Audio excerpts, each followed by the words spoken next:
Berkedip saja, dia selesai berlari 400 meter. Namun pelatih mengatakan dia lambat seperti siput. Suruh dia lari lagi. Atrain tidak mengeluh sama sekali. Perbarui hasil terbaik Anda berulang kali. Bahkan saat dia melebihi kecepatan suara. Namun sang pelatih tetap mengkritiknya karena kurang cepat. Perkataan sang pelatih membuatnya bekerja lebih keras. Segera lakukan beberapa latihan peregangan dan terus berlari. Tidak sampai muntahnya berhenti. Ini adalah jenis kerja keras yang sama. Menjadikan Atrain sebagai superhero kulit hitam pertama. Terpilih untuk bergabung dengan tim superhero. Tapi dia tidak pernah sombong. Saat bertemu dengan penyandang disabilitas, ia sengaja memperlambat lajunya. Dorong mereka untuk menghadapi hidup dengan optimis. Pun agar semakin banyak masyarakat yang peduli terhadap penyandang disabilitas. Ia juga bersiap untuk berpartisipasi dalam kompetisi penggalangan dana dalam waktu seminggu. Dan ada konfrontasi abad ini dengan Frenchie, musuh bebuyutannya. Namun sayangnya, takdir sedang mempermainkannya. Keesokan harinya, dalam perjalanan untuk melakukan misi darurat, dia tidak sengaja memukul dan membunuh istri warga. Semuanya terjadi begitu tiba-tiba, hingga darah mengalir ke tanah. Dia dengan enggan berhenti tepat waktu. Kereta api tidak bisa berbuat apa-apa, membunuh warga sipil untuk menyelamatkan citra publiknya. Namun dia memilih untuk menjelaskan dengan tulus. Tidak bekerja keras untuk menyelamatkan lebih banyak orang. Setelah itu, Atrain tak hanya menyampaikan belasungkawa secara terbuka kepada mendiang. Ia juga berpesan agar masyarakat tidak menunjukkan kemesraan di jalanan. Kalau tidak ada yang tahu apakah besok atau kecelakaan akan terjadi lebih dulu. Ia bahkan mengirimkan pengacara untuk menyampaikan belasungkawa kepada keluarga. Dia tidak segan-segan menggunakan $45.000 Amerika Serikat. Disimpan selama 2,5 tahun untuk biaya kompensasi. Tanpa diduga, pihak lain tidak terkesan. Sebaliknya, dia mencengkeram leher pengacara itu seperti orang gila. Minta Atrain untuk datang langsung dan meminta maaf. Atrain mendengar ceritanya. Dia bahkan tidak repot-repot menyeka darahnya sebelum berlari untuk meminta maaf. Aku minta maaf tentang istrimu. Awalnya pihak lain tidak berniat menerima. Namun detik berikutnya tiba-tiba berubah 180 derajat. Dikatakan juga bahwa keluarga mereka semuanya adalah penggemar Atrain. Dan undang dia ke rumahmu sebagai tamu. Atrain setuju tanpa berpikir. Dia tidak menyadari bahwa dia telah jatuh ke dalam perangkap yang dirancang dengan cerdik. Keesokan harinya, Atrain berangkat sendirian ke rumah pria itu. Juga membawa banyak hadiah. Masing-masing adalah edisi terbatas. Tapi dia tidak memperhatikan tatapan penuh kebencian pria itu. Dia bertanya apakah dia ingin menjadi manusia tercepat di dunia. Kereta api tidak menjawab pertanyaan itu. Namun gunakan tindakan nyata untuk membuktikan bahwa Anda cukup cepat. Namun kali ini, pria tersebut mengeluarkan sebotol obat berwarna biru. Katakan saja ini, dia bisa dengan mudah melampaui orang Prancis. Melihat itu, Atrain sedikit bersemangat. Dia segera melemparkannya ke tanah. Hal ini membuat Atrain khawatir. Tanyakan padanya apa yang sebenarnya dia maksudkan. Pria itu berkata dia punya banyak obat-obatan ini. Hanya perlu Atrain untuk menyatakan dengan jelas alasan mengapa dia memukul istrinya hingga tewas. Segera berikan sisanya padanya. Percayalah, itu benar-benar hanya sebuah kecelakaan. Namun saat Atrain ingin melanjutkan penjelasannya, tiba-tiba seseorang bergegas keluar dari belakang. Hancurkan batang besi di kakinya. Ternyata pria tersebut sengaja menunda waktu. Kamu harus tahu itu jika kamu melepas kaki Atrain. Ini lebih menyakitkan daripada membunuhnya. Generasi yang menyukai kecepatan. Sekarang berjalan di jalan hanya bisa dilakukan dengan kruk. Pasti rasanya tidak nyaman. Lihatlah sepatu Keds yang diiklankan Shockwave di depan mata Anda. Dalam hatinya hanya ada rasa menyalahkan diri sendiri jika tidak dapat memenangkan kontes dalam 3 hari ke depan. Penggalangan dana bagi penyandang disabilitas juga tidak mungkin dilakukan. Dan apa yang terjadi selanjutnya? Itu juga akan menghancurkan hidupnya. Atrain ingin meminta staf toko untuk membantunya mencoba sepatu. Sekali lagi, staf toko mengejek bahwa penyandang disabilitas tidak pantas memakai sepatu. Dia paling benci jika orang lain meremehkan penyandang disabilitas. Menjadi gila saat itu juga. Kamu tahu aku Atrain, kan?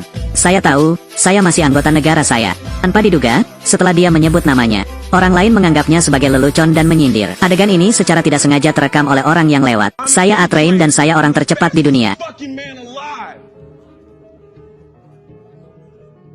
Apakah Anda juga meremehkan penyandang disabilitas? Setelah kembali ke rumah, dia membuat keputusan yang akan dia sesali seumur hidupnya.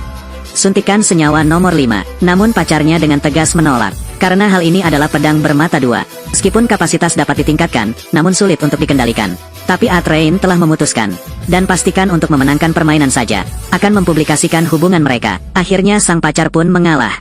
Tapi dia tidak akan pernah memikirkannya. Obat ini sangat bagus. Jangan asal mengembalikan keadaan semula. Bahkan kekuatan dan kecepatannya lebih baik dari sebelumnya. Ia mencoba menarik kereta seberat hampir 10.000 ton. Aktif melakukan pelatihan rehabilitasi. Namun pelatih menasihatinya untuk menyerah. Katakan retakan besar seperti ini. Harus mengambil cuti minimal 1 minggu. Aku sudah sembuh. Lihat, aku berolahraga lagi. Saya merasa sangat baik. Pelatih tahu dia pasti menggunakan beberapa trik. Segera peringatkan dia untuk segera istirahat. Dan jangan gunakan itu lagi. Jika tidak, kami akan memutuskan hubungan persaudaraan kami dengannya. Kereta menjawab ya, tapi tunggu sampai pelatih pergi. Dia melakukan latihan lain sendiri. Bersumpahlah dalam hati. Harus memenangkan persaingan bagi penyandang disabilitas. Tantangan amal perlahan mendekat. Rekan satu tim pun bergantian tiba di lokasi kejadian untuk menyemangati Atrein dengan ketampanannya. Suasana di tempat kejadian langsung mencapai klimaks. Hei, apakah kamu siap untuk pertandingannya? Mari kita dukung saudaraku yang baik, Atrein. Oke, anak-anak yang manis. Tapi ada sorakan di tempat itu. Saat mencapai telinga Atrein, itu menjadi tekanan yang tak terlihat. Sebelum pertandingan dimulai, pelatih menanyakan apakah dia yakin bisa memenangkan pertandingan. Perhatikan bahwa dia kurang yakin dengan jawabannya. Segera berkata memberi semangat, ibu akan berada di surga mengawasimu. Ayo, bisakah kamu menang? Ku bisa menang, itu benar. Atrein dengan percaya diri memasuki arena. Gunakan bentuk terbaik Anda, menanggapi ekspektasi ribuan penonton. Tapi ketika dia melihat Frenchie dia semakin santai. Tiba-tiba hatiku mulai mundur. Dalam kilat, dia tampak menjadi orang yang berbeda. Ekspresi yang sangat bersemangat. Sepertinya dia diam-diam menyuntik dirinya sendiri lagi. Sang pelatih mengira cedera kakinya kambuh. Dengan cemas bertanya kepadanya apakah dia ingin mundur dari kompetisi. Ku baik-baik saja, aku baik-baik saja. Kecepatanku sangat cepat, percayalah. Kamu terlihat aneh. Itu adalah keyakinan ibuku. Mengalir di tubuhku, mengerti. Setelah melakukan 2 putaran pemanasan lagi, sebuah kereta memimpin jalan di lintasan. Ambil posisi awal dengan ekspresi serius. Pertempuran ini membawa lebih dari sekedar impian ribuan penyandang disabilitas. Hal ini juga terkait dengan reputasi seluruh tim Liga Inggris. Sama sekali tidak ada kesalahan. Seiring dengan suara senjata sinyal, duanya menghilang tepat di depan mata semua orang. Aliran udara yang kencang nyaris membuat penonton di barisan depan terjatuh. Melalui layar kamera berkecepatan tinggi bisa terlihat dengan jelas. Rang pertama yang melewati batas adalah Atrein, menangkan perlombaan dengan kecepatan 371 meter per detik. Ia tidak percaya malam itu panjang dan banyak mimpi. Karena obor ada di tanganmu. Dia sekali lagi memecahkan rekor dunia. Beritahukan pada dunia bahwa petir bisa menyambar 2 kali. Namun karena itu, ia akan menjadi sombong dan berpuas diri. Yang buru-buru mengakhiri wawancara setelah kompetisi. Kemudian langsung dilarikan ke rumah sakit kanker tanpa henti. Mengunjungi seorang anak laki-laki dengan leukemia. Bahkan memberinya oleh-oleh istimewa. Tapi anak laki-laki itu masih terlihat tidak senang. Karena idolanya selama ini adalah Invisible Man. Aku tahu, tapi Invisible Man menurutinya. Misi rahasia. Tapi sekarang, Atrein sudah hadir, nak. Tapi keinginanku adalah bertemu dengan manusia tak terlihat. Ini satu-satunya harapanku. Dia adalah pahlawanku. Mungkin aku tidak bisa tidak terlihat, tapi aku pelari tercepat di dunia. Jika kondisimu membaik, aku akan mengajarimu cara berlari secepat aku. Benarkah? Tentu saja.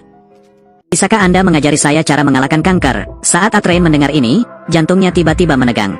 Dia membenci dirinya sendiri, dia seharusnya tidak mengatakan hal seperti itu di depan seseorang yang sedang sakit parah. Jadi aku berjanji pada anak itu. Dijamin dalam seminggu, Invisible Man akan mengunjunginya. Sayangnya, hal ini ditakdirkan hanya menjadi klise. Asalnya Invisible Man ingin membalas dendam atas patah kaki Atrein. Pergi mencari pria itu sendirian. Tapi saat dia akan sukses, sebuah truk pickup tiba-tiba menabrak toko. Langsung meledakkan orang yang tidak terlihat. Yang juga mengawali mimpi buruknya.